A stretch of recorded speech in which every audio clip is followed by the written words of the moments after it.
छत्रपती शिवाजी महाराजांच्या पुतळ्याच्या विटंबनाच्या निषेधार्थ आज अहिल्यानगरमधील राहुरीमध्ये बंदची हाक देण्यात आली आहे। दरम्यान राहुरी पोलीस ठाण्यामध्ये अज्ञात आरोपी विरोधामध्ये गुन्हाही दाखल करण्यात आलाय।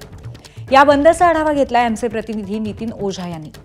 गेल्या काही दिवसांपासून महापुरुषांबद्दल अवमानकारक वक्तव्य करण्याच्या अनेक घटना महाराष्ट्रात एकीकडे समोर येत असताना दुसरीकडे अहिल्यानगर जिल्ह्यातील राहुरी शहरात एका तालमीतील महापुरुषाच्या अर्धाकृती पुतळ्याची विटंबना करण्याचा धक्कादायक प्रकार समोर आला आणि त्यानंतर राहुरी शहरात एक तणावाचं वातावरण निर्माण झालंय आणि या घटनेच्या निषेधार्थ आज राहुरी तालुका पूर्णपणे बंद करण्याचं आवाहन या ठिकाणी करण्यात आले आणि या बंदला राहुरी शहरच नव्हे तर तालुक्यातील व्यावसायिक असतील, आस्थापना असतील, सर्वांनीच मोठा उत्स्फूर्त प्रतिसाद दिला। या ठिकाणी आपण मुख्य बाजारपेठेत आहोत। आता राहुरीच्या या ठिकाणी जर पाहिलं तर आज आठवडे बाजार आहे आणि आठवडे बाजारच्या दिवशी देखील पूर्णतः कडकडीत बंद या ठिकाणी पाळण्यात येतोय।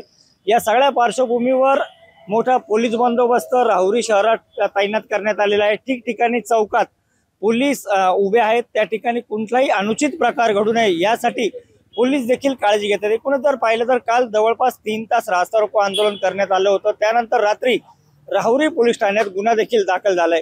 मात्र ज्या समाजकंटकांनी हा सगळा प्रकार केला त्यांना अटक करावी अशी मागणी आता जोर धरू लागली आहे आणि या मागणीसाठीच आज राहुरी तालुका हा कडकडीत बंद आहे आणि या सगळ्या पार्श्वभूमीवर अत्यावश्यक सेवा वगळता पूर्ण तालुक्यातील आस्थापना आज बंद असल्याचं चित्र या दृश्यातून आपल्याला समोर येते। आरोपींना अटक करावी व तात्काळ यांच्यावर मोठी कारवाई करावी अशी मागणी आता नागरिकांमधून होत आहे।